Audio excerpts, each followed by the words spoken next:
कि सब लोग शांति पूर्वक कथा का प्रारंभ करें।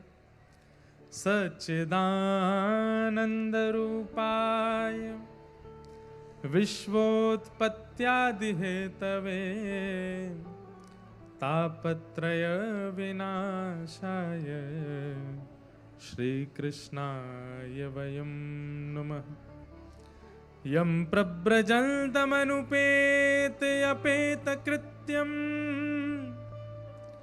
द्वैपायनो विरह कातरया जुहाव पुत्रेति तन्मयतया तरवोभिनेदु तं सर्वभूतहृदयं मुनिमानतोऽस्मि। बहुत सावधानी से सुनिएगा। आज श्रीमद् भागवत का महात्मा हम लोग प्रारंभ करेंगे और विशेष रूप से मेरी इच्छा है और अब मैंने ऐसा कुछ कथाओं से प्रारंभ किया है कि जिस प्रांत में कथा होती है उस प्रांत के भक्तों के चरित्र हम ज्यादा कथा में सुनाते हैं। तो क्योंकि गुजरात में कथा है तो गुजरात के श्री नरसिंह मेहता हैं, गुजरात के श्री रामदास बोढ़ाना हैं, जिनके लिए श्री डाकोर जी में द्वारिकाधीश पधारे। गुजरात में ही भक्तिमती मीराबाई पधारी और यहीं द्वारिकाधीश में विलीन हुई। और भी कई भक्तों के चरित्र श्री गुजरात से संबंध रखते हैं। तो उन सब भक्तों के चरित्रों के मध्य भक्ति वर्धन करते हुए हम लोग कथा रस का पान करेंगे। सच्चिदानंद रूपाय, भगवान के 3 रूप हैं। अब बिल्कुल शांति से सब लोग केवल हमको देखो और सुनो। सत्य, चैतन्य और आनंद, ये 3 रूप हैं ठाकुर जी के। सबसे पहला स्वरूप ठाकुर जी का सत्य है। जो असत्य नहीं है और जिनको कोई असत्य घोषित भी नहीं कर सकता, उनका नाम सत्य है। ठाकुर जी परम सत्य हैं और सत्य का एक स्वरूप होता है कि उसको कितना भी छुपाओ वो छुपता नहीं है, प्रकट होता है। और अगर किसी ने गलत रूप से सत्य को थोपा, गलत रूप से किसी के बारे में कुछ भी प्रलाप करके उसको सत्य साबित करने का प्रयास किया, तो समय बहुत बलवान है। एक दिन समय आएगा कि सत्य जो है वो उजागर होगा, चाहे जो हो जाए। कई बार कई रूप में कई लोगों के विषय में असत्य को सत्य बता करके सबके बीच में रख दिया जाता है। अब जगन्नाथ मंदिर के बारे में कई लोग कई बातें कह देते हैं। कुछ दिन पहले ही मैं कुछ सुन रहा था कि ऐसे ऐसे भगवान का हृदय गया, वहां जाकर के जगन्नाथ जी के हृदय में रखा। और उसमें एक नवीन कथा यह बताई जाती है कि द्वारिका में श्री ठाकुर जी का जो देह है उसको, अब वो शब्द तो हमको बोलने में भी भार पड़ता है, उसका पूर्ण क्रिया कर दी गई, सब कुछ हो गया, पर हृदय नहीं जला। तो वो समुद्र में बहता हुआ जगन्नाथपुरी पहुंच गया और वहां जाकर के उसको ही जगन्नाथ जी के हृदय में धारण किया। नहीं, ऐसा नहीं है। गीता में भगवान कहते हैं कि मेरा चैतन्य स्वरूप है और मेरे चैतन्य स्वरूप को मरणासन समझने वाला व्यक्ति तो अपवित्र है ही, उसको देखने वाले को भी कपड़े सहित जल में स्नान करना चाहिए। ठाकुर जी चैतन्य हैं, ठाकुर जी चिन्मय हैं। उनका शरीर कभी पांच भौतिक हमारी तरह देह नहीं है ठाकुर जी का। ठाकुर जी चैतन्य हैं और जो चैतन्य हैं उनका कभी अंत नहीं होता।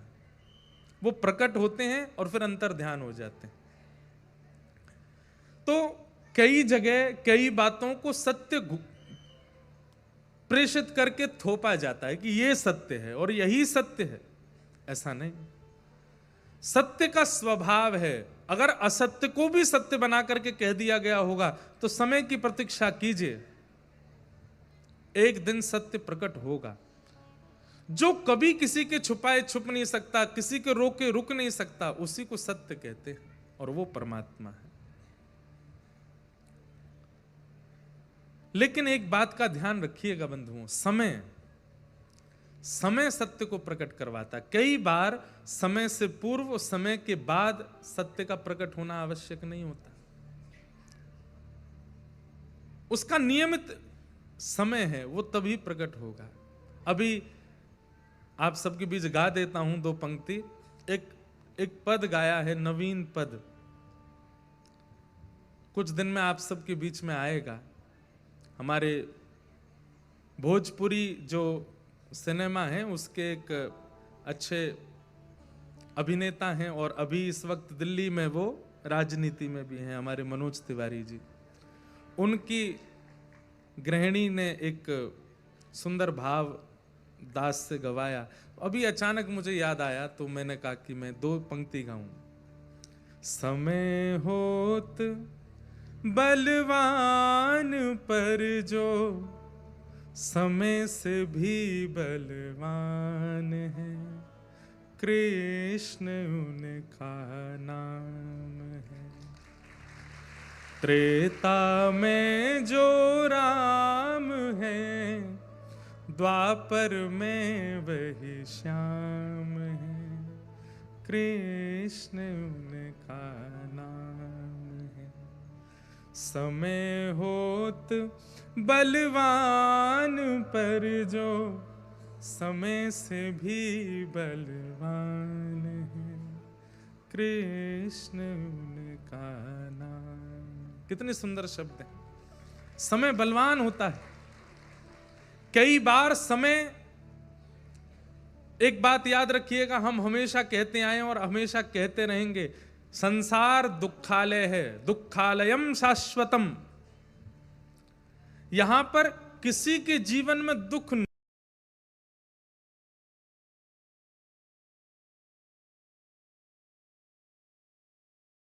लेकिन भक्ति मार्ग में हो तो दुख ज्यादा आएंगे।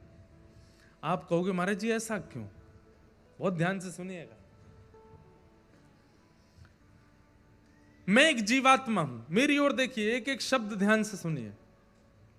मैं एक जीवात्मा और मेरी जीवात्मा के प्रारब्ध के अनुसार ठाकुर जी ने मुझे दुख और सुख दोनों नियोजित कर रखे हैं। इतना इसको सुख देना है, इतना इसको दुख देना है।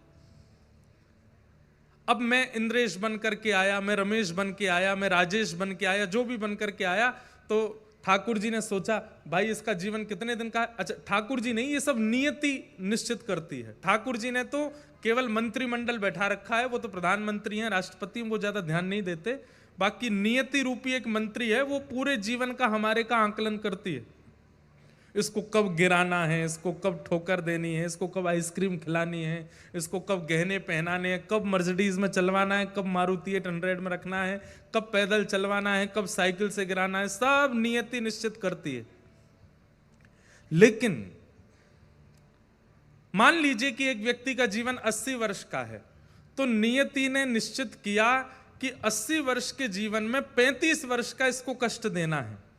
5 वर्ष जन्म के बाद देंगे, 5 वर्ष विवाह के बाद देंगे, 5 वर्ष जब इसका दूसरा बालक होगा उसके बाद देंगे, 5 वर्ष तब देंगे।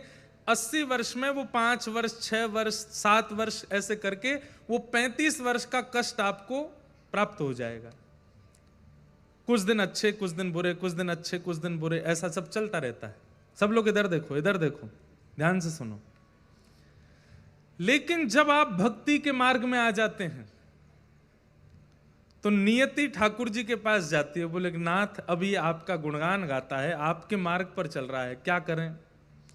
तो ठाकुर जी कहते हैं कितना दुख है इसके जीवन में? तो ठाकुर वो कहती है 35 वर्ष का है। बोले उसके बाद फिर इसके 3-4 जन्म और होने हैं, उनमें भी 40 वर्ष 35 वर्ष इतना इसका दुख है। ठाकुर जी कहते हैं 4 जन्मों के सारे दुख इकट्ठे करो और एक बार में ही सब खत्म करवाओ, आगे के छोड़ो ही मत। इसका पुनर्जन्म नहीं होना है। ये जिस भाव से कथा सुन रहा है, जिस भाव से भजन कर रहा है, जिस भाव से मेरी सेवा में, आराधना में लगा है, यही इसका अंत करना है, इसके आगे इसको भेजना नहीं है।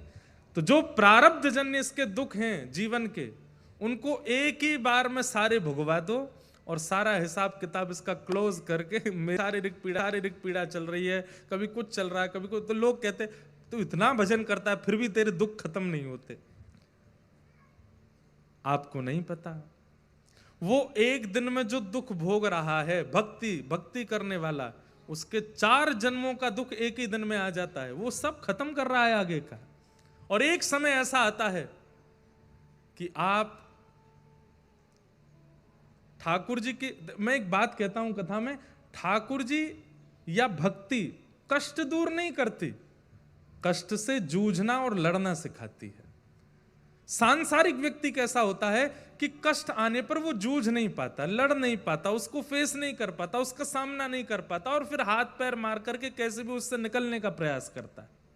पर नहीं, भक्ति मार्ग व्यक्ति तो सहता है, भक्ति मार्ग व्यक्ति तो उसको स्वीकार करता है प्रसाद की तरह कि मेरे प्रारब्ध का कुछ है, नाथ दे दो, ये भी निकल के कट जाए, मुझे ज्यादा इसका कष्ट नहीं है, आप ये करवा देंगे और अच्छा होगा।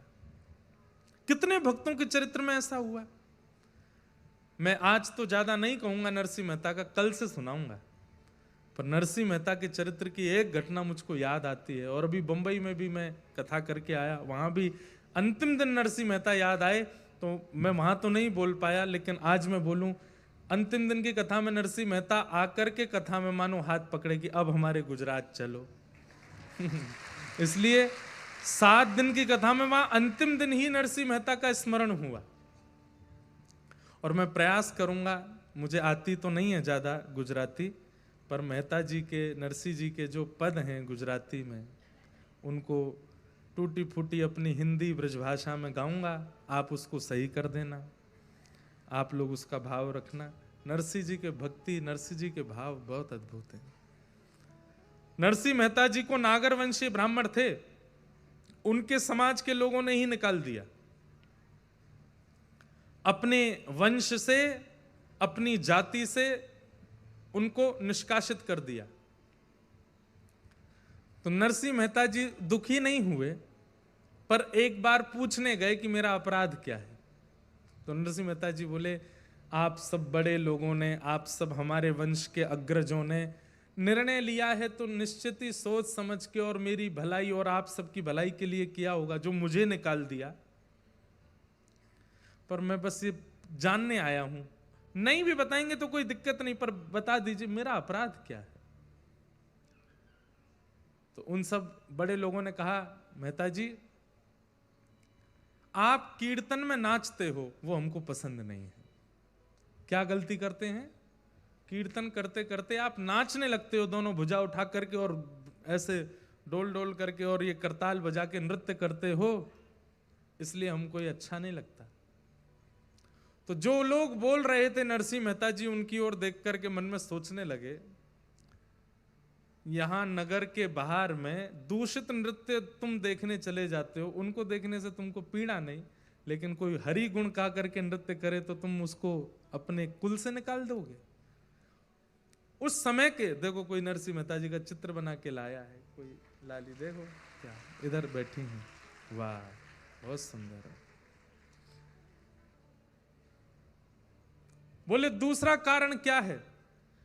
बोले तुम परब्रह्म परमात्मा के मूल रूप का वर्णन ना करके उनके रस केली का वर्णन करते हो कि वो रास कैसे करते हैं, व्रज में गोपियों के संग विहार कैसे करते हैं, लीला कैसे करते हैं, इन सब का वर्णन करते हो, वो हमको पसंद नहीं, इसलिए हम तुमको नागर वंश से निकाल रहे हैं। नरसिंह मेहता जी बोले जैसी आपकी इच्छा। प्रणाम करके जाने लगे। पत्नी ने कहा बहुत बुरा हुआ, घर परिवार ने निकाल दिया, भाइयों ने त्याग कर दिया, उन्होंने त्याग कर दिया, मित्र छोड़ के चले गए, यहां तक तो हम सहते रहे, पर अब वंश ने भी निकाल दिया, अब जाति ने भी निकाल दिया, अब क्या, अब जी के करें क्या? हम दोनों कुछ खा के कुछ कर लें क्या? नरसिंह मेहता बोले अरे बावड़ी है क्या, ऐसे थोड़ी, अरे बल्कि इसको दूसरे रूप में विचार कर। बोले क्या? बोले परिवार में होते तो उनका भी ध्यान रखना पड़ता, ठाकुर जी ने उनको हटा दिया, तुम अपना ही ध्यान रखो, दोनों भजन करो। मित्र परिकर परिवार और सखा साथी ये सब साथ में रहते तो उनका ध्यान रखना पड़ता, उनको भी दूर कर दिया। किसी के मृत्यु में जाना पड़ता, किसी के जन्मदिन में जाना पड़ता, किसी के घर के उत्सवों में जाना पड़ता, ठाकुर जी ने कहा ले ये समय भी तेरा निकाल दिया, भजन कर। उसके बाद में सारे भार ठाकुर जी ने दूर किए, एक भार केवल जाति का रह गया था सिर पे, आज ठाकुर जी ने वो भी निकाल दिया। अब कम से कम नृत्य करके कीर्तन भी करूंगा तो कोई प्रश्न उठाने वाला नहीं है मेरे आगे। एक भार मेरे ऊपर था, वो भी ठाकुर जी ने निकाल दिया। सारे भार मेरे ऊपर से हटा करके अब केवल एक भार, और एक, इसको भार नहीं कहूंगा, एक सौभाग्य मेरे सिर पर है। क्या? कि मैं हरि का हूं और हरि मेरे हैं। मेरी दूसरी कोई पहचान नहीं है अब। कल तक मेरी अनेक पहचानें थीं। मैं उसका भाई हूं, मैं उसका बेटा हूं, मैं उसका पति हूं, मैं उसका मित्र हूं, मैं उसका सखा हूं, मैं उसका बंधु हूं, और ये सारी पहचानें भी मेरी जाती जा रही थी। तो एक पहचान तो मेरी रह गई थी कि मैं नागर वंशीय ब्राह्मण कुल उत्पन्न नरसिंह मेहता हूं। आज वो पहचान भी चली गई। अब केवल मेरी एक पहचान है कि मैं हरि का दास नरसिंह हूं, मैं हरि का हूं और हरि मेरे हैं। बंधुओं, भक्त क्या करता है? वो परिस्थिति को ठाकुर जी का प्रसाद मान करके स्वीकार करता। और एक बात बोलूं, परिस्थिति ठाकुर जी की द्वारा दी गई परीक्षा है, उसको परखने के लिए कि वो क्या करने वाला है। और उस परिस्थिति को जब हंस के खेल करके शांति से वो स्वीकार कर लेता है और उसमें भी प्रसन्न चित्त रहता है, तो ठाकुर जी अपनी दोनों भुजा पसारते हैं। वाह, अब मैं तो सो प्रसन्न है गयो, तू मेरे पास आ जा, तू मुझको स्वीकार कर ले। विपरीत परिस्थिति कलयुग में, लिख लीजिएगा इस बात को, और कल से अगर जिनको बहुत आनंद आता है कथा में कुछ सूत्र लेने में, वो कुछ लिखने की व्यवस्था रखो अपने साथ। कलयुग में विपरीत परिस्थितियों को सहना ही तपस्या है, और उससे भगवत प्राप्ति निश्चित हो जाएगी। उस विपरीत परिस्थिति को बस सह लीजिए। क्यों? क्योंकि भगवान सत्य हैं, वो सब जानते हैं। तुम जानत सब अंतर्यामी, तुम जानत सब अंतर्यामी, करणी कछु ना करी, करनी कछु ना करी, मोरी राखो लाज हरी, मोरी राखो लाज। तुम जानत सब अंतर्यामी, इसलिए वो सत्य हैं। भरोसा कीजिए, विश्वास कीजिए उन पर। आपकी परिस्थिति से ज्यादा, आपकी परिस्थिति ठाकुर जी से ज्यादा बलवान नहीं है। आपकी देह की पीड़ा, आपकी बौद्धिक पीड़ा, आपकी सामाजिक पीड़ा, ये ठाकुर जी से ज्यादा बलवान नहीं है। पर हां, बलवान ये कब हो जाती हैं? जब ठाकुर जी के प्रति अविश्वास होता है, जब ठाकुर जी पे भरोसा नहीं होता, तब आपकी पीड़ा बलवान हो जाती है। इसलिए ठाकुर जी से जाके मत कहो कि हम पीड़ा में हैं। पीड़ा से कहो ठाकुर जी हमारे संग खड़े हैं, हे पीड़ा सोच समझ के हमारे पास आना। ठाकुर जी संग खड़े हैं हमारे। शंख चक्र गदा पद्म धारण करके क्यों खड़े हैं हमारे द्वारिकाधीश? क्या इस चक्र को देख करके भी आपको निर्भयता नहीं होती? मुझे डरने की क्या आवश्यकता? मेरे सिर पर सुदर्शन चक्रधारी खड़े। मुझे क्या आवश्यकता भयभीत होने की? मेरे साथ में गिरवरधारी खड़े, गिरिराज जी धारण करके खड़े। ये ठाकुर जी ने ऐसे ऐसे रूप धारण इसलिए किए हैं ताकि आप निर्भीक होकर के उन पर विश्वास करो।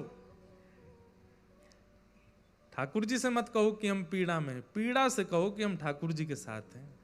ठाकुर जी हमारे जौहरे खड़े, हमारे ब्रजभाषा में पास को कहते हैं जौहरे। क्या बोलते हैं? हमारे जौहरे। अब जौहरे तो नहीं, उसको दोहरे खड़े हैं, हमारे जौहरे खड़े हैं ठाकुर जी। अभी हम महाराष्ट्र में थे, वहां पंडरीनाथ भगवान ऐसे खड़े हैं, कमर पे हाथ धर के।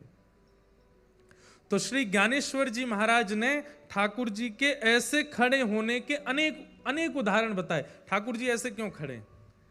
वृंदावन में वंशी बजा रहे हैं, गोवर्धन में गिरिराज जी उठा रहे हैं, द्वारिका में, गुजरात में शंख चक्र गदा पद्म धारण करके खड़े हैं, रंगनाथ में लेटे हुए हैं।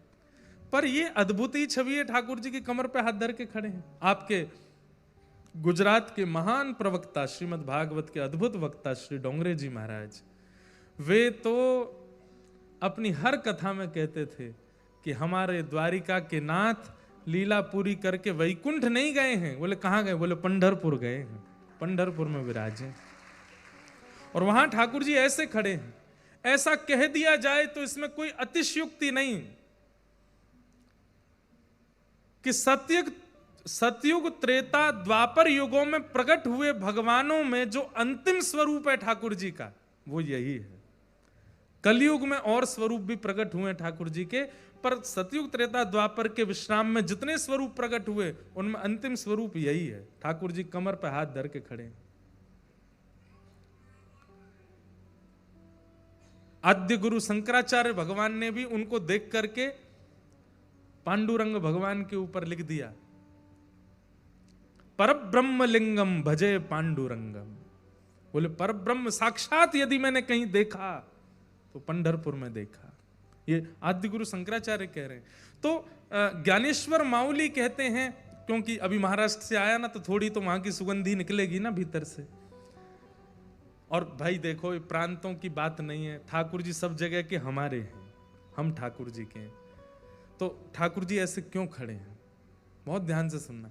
तो उसमें सबसे पहला भाव श्री ज्ञानेश्वर माउली कहते हैं कि जब कोई नदी में स्नान करने जाता है तो वो अपने किसी साथी को भेजता है, पहले बोले आगे जाके देख गहरा कितना है। तो वो व्यक्ति जब भीतर जाता है तो वो भीतर जाकर के बताता है, इतना जल है, इतना जल है, इतना जल है। तैरने वाला, जिसको तैरना आता है, वो भीतर जाकर के नाप के बता देता है कि इतना जल है, और फिर वो दूसरा व्यक्ति उसी अनुसार नीचे उतरता है। कहते हैं कि भैया हम सब लोगों को तैरना नहीं आता इस संसार रूपी भवसागर में।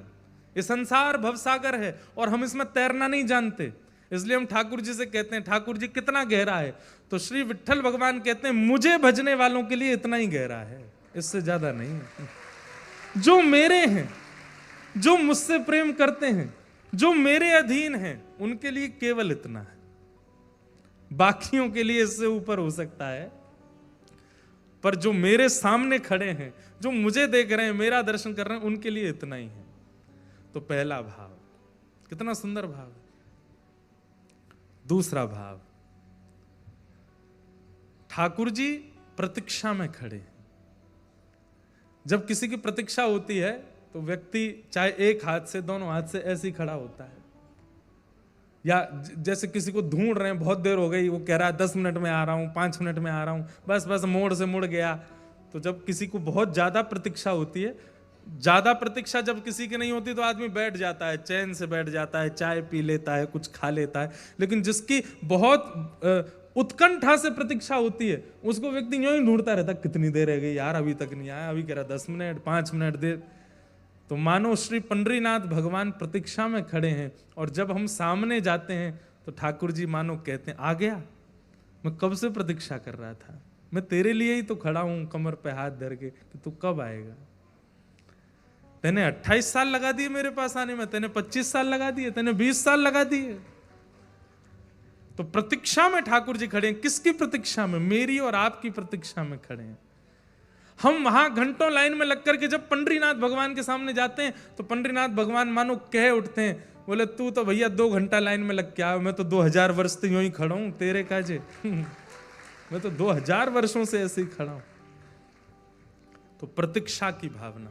और तीसरी भावना मुझे बहुत प्रिय लगती, वैसे तो सारी भावना प्रिय हैं, पर ज्ञानेश्वर माउली कहते हैं तीसरी भावना। बोले क्या? आपकी किसी से लड़ाई हो गई बाहर, आपने लड़ाई तो कर ली, लेकिन जब लड़ाई हुई तो पता चला सामने वाला आपसे ज्यादा बलवान। वो जब आप पर आक्रमण करने आया तो आप अब ढूंढ रहे हो मैं कहां जाऊं, कैसे बचूं। तो बच्चों में लड़ाई हो जाती है, तो सामने वाला बच्चा ज्यादा बलवान होता है, तो वो दूसरा वाला बच्चा मैया को ही खोजता है अपनी, मेरी मम्मी कहां, पिताजी नहीं, मम्मी ही बचाएगी। वो मम्मी के पास जाता, बचाओ बचाओ बचाओ बचाओ। तो माँ क्या करती है, तुरंत छोटे वाले को लेके अपने पीछे खड़ा करती है और सामने खड़ी हो जाती है, क्या बात है, और जो सामने से आ रहा है उसको टोक देती है, क्या कहना है इसको, इससे बाद में कहना, पहले मुझसे बात कर।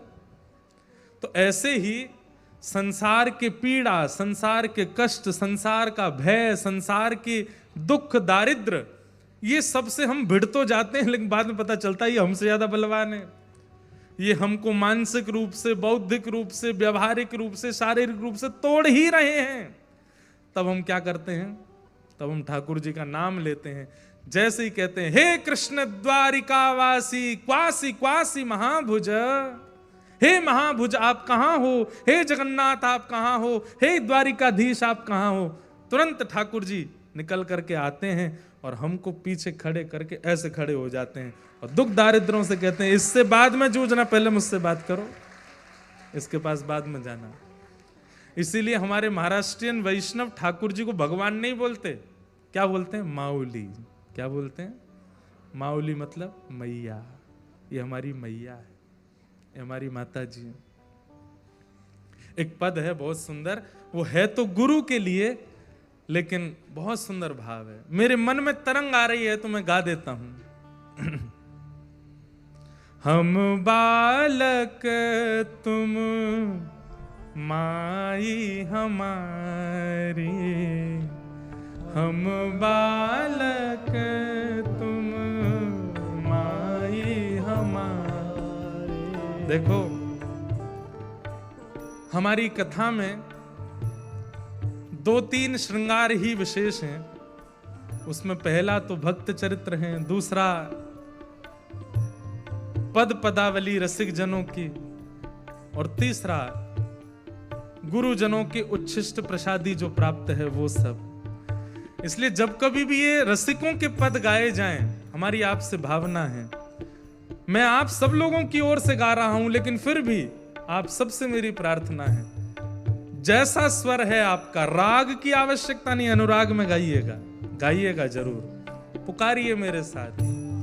हम बालक तुम माई हमारी, हम बालक तुम माई हमारी। एक बात कहें, आप लोग द्वारिका जाइएगा, मुझे तो समय नहीं मिल पाएगा बड़ोदरा कथा के विश्राम में, क्योंकि प्यारे गिरधर लाल जी का ब्याहुला उत्सव बरसाना में है, मुझे तुरंत पहुंचना पड़ेगा वहां पर जो लोग ब्याहुला में नहीं आ पा रहे हैं बरसाना, मेरी तरफ से मुझे कथा की दक्षिणा देने के रूप के भाव से आप लोग द्वारिका चले जाना। और द्वारिका बहुत दूर लगता हो, क्योंकि यहां से दूरी तो है, तो डाकोर जी चले जाना। और श्री रणछोड़ राय प्रभु को आज तक आपने भाई के रूप में देखा, लाला के रूप में देखा, राजा के रूप में देखा, भगवान के रूप में देखा, एक बार मेरे कहने से माँ के रूप में देख के आई है।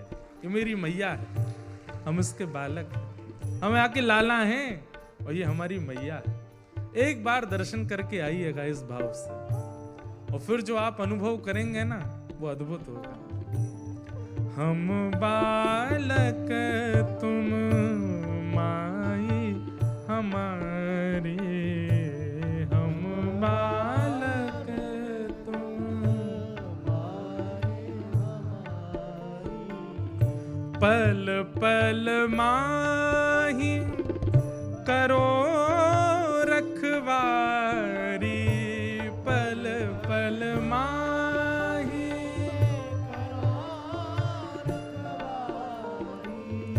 पल पल माही करो रखवारी, पल पल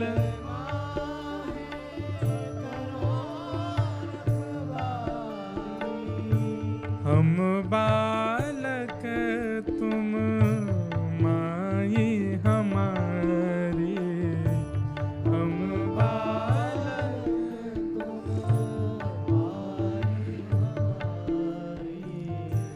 निस दिन गोद ही में राखो, निस दिन गोद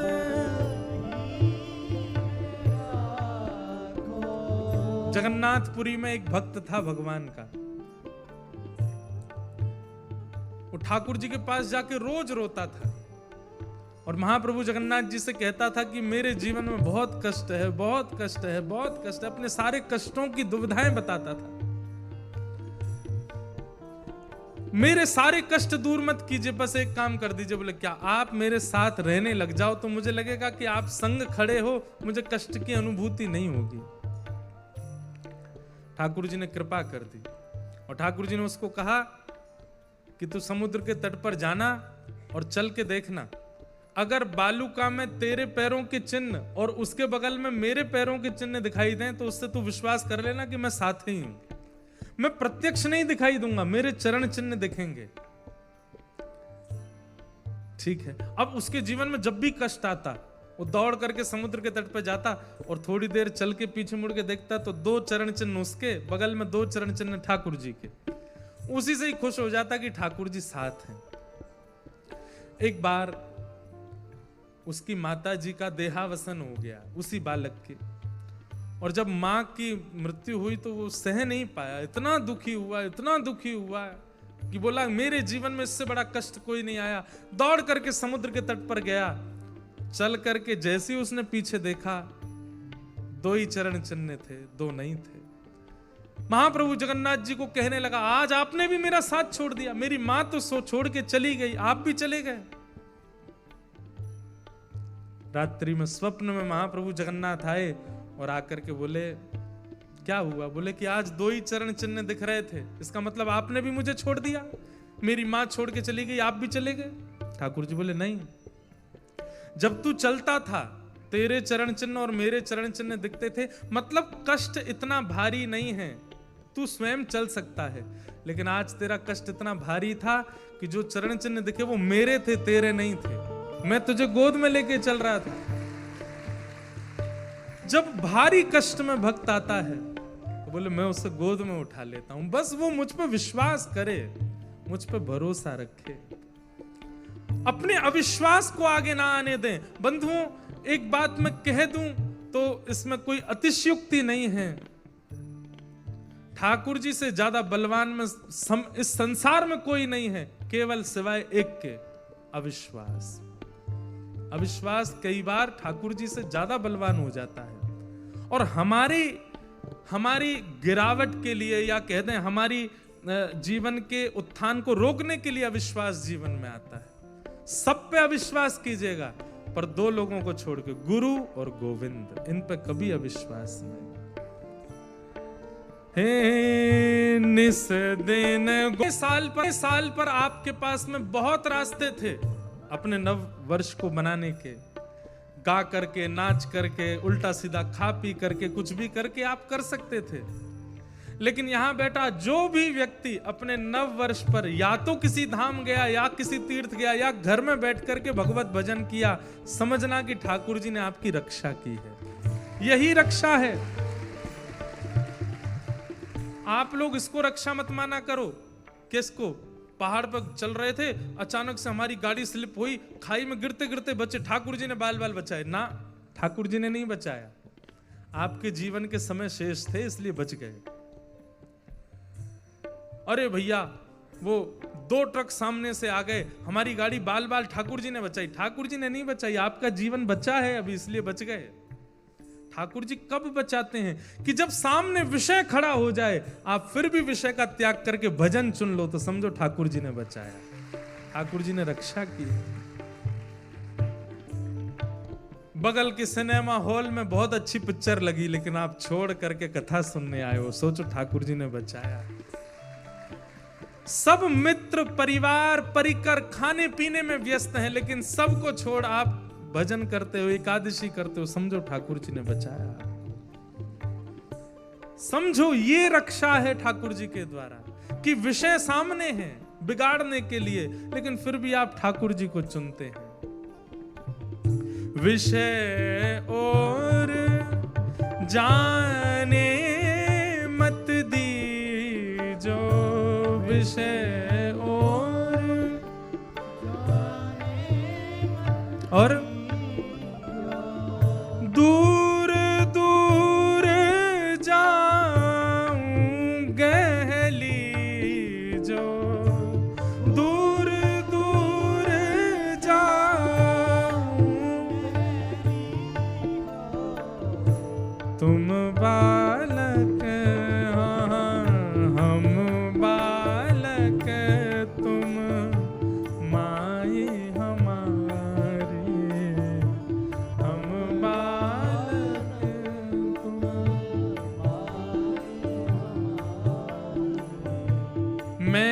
अनजान कछु नहीं जानू, मैं अनजान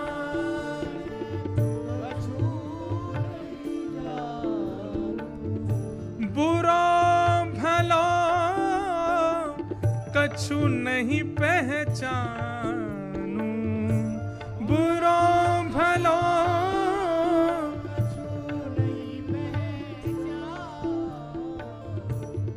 हम बालक तुम माई हमारे, हम बालक तुम माई।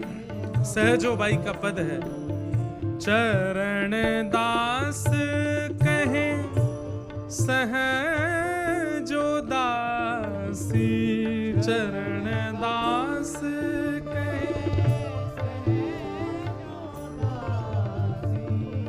हो रक्षक पूर्ण अविनाशी, हो रक्षक पूर्ण। हम बालक तुम माई हमारी, हम बालक हे तुम माई हमारी, हे तुम माई हमारी, तुम माई हमारी।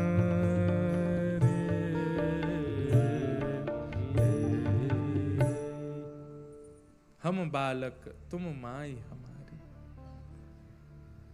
बंधुओं, ठाकुर जी के प्रति विश्वास कैसा होना चाहिए? जैसे 1 वर्ष से कम आयु के बालक का अपनी मां के प्रति होता है। कई बार आपने घरों में देखा हो कि छोटे बालक को कभी वो ऊधम मचाता है ना, उसकी मां अगर मार भी देती है वो तो भी मां के ही गले लगता है। जैसे कई बार छोटेपन में 1-1.5 साल के बालक को ऊधम मचा रहा है, कुछ फेंके नहीं खावे, मुंह का बाहर निकाल दे, तो मां उसको धीरे से धर देती है, रोता है, रोते रोते फिर भी कोई और शांत कराने आया उसके पास नहीं, मां के पास ही लगता है, गले उन्हें मां कहती दूर बैठ मत आ मेरे पास, तो भी उसी पे ही चढ़ता है। ऐसा विश्वास ठाकुर जी के प्रति हो, चाहे जो हो जाए हमारे साथ। बंधुओं, कहां तक कहें, हाथ पैर कटने तक की स्थिति आ जाए तो भी अविश्वास ना हो ठाकुर जी पे।